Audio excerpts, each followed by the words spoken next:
Hi, Craig Sigl, the mental toughness trainer. I'd like to tell you a story about John, a 13-year-old basketball player. Now, John had been playing basketball since he was 8 years old, and he absolutely loved the sport, just like you. And his coaches commented on how hard he always worked to improve his game, and how he was an inspiration to his teammates. However, John hadn't been getting as much playing time lately as he used to. He still worked as hard as ever to fine-tune his shot and advance his ball handling skills, but not getting played had affected his mood on and off the court. His mom had noticed that he was more grumpy and less patient with his little sister. John asked his coaches what he needed to do to get more playing time, and they told him he looked timid out there on the court and that he needed to get more aggressive. Now, this made John feel frustrated and stuck. He asked his dad how he suggested that he get more aggressive, and his dad recommended what worked for him: to carry himself with a certain confident swagger, which made him more confident on the court and therefore more aggressive. Now, this advice actually confused John even more, because he didn't remember acting like that when he was the star of the team a year ago. It just seemed like back then everything came naturally to him.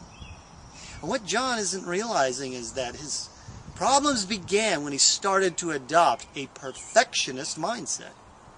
And somewhere between being the starter and leading the team and scoring and today's troubles, John taught himself that he had to be perfect.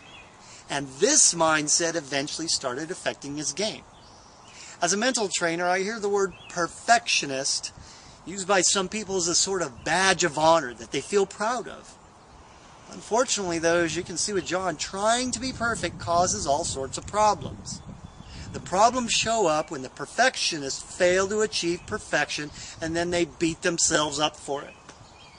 They start by overanalyzing the game, picking apart their mistakes, and thinking a bunch of negative thoughts about themselves.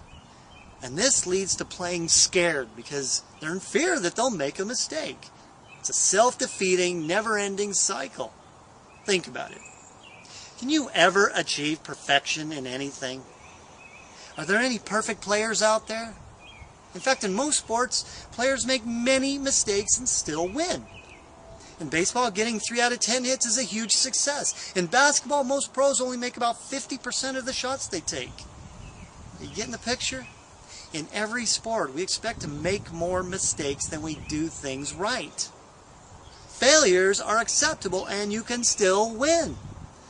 If you're a perfectionist, you're expecting something that is impossible and setting yourself up for repeated failure. It's a formula for mental weakness. Thinking you need to be perfect puts you in a state of constant fear of not getting it right. It's much better to set goals for yourself that are achievable, but a bit of a stretch.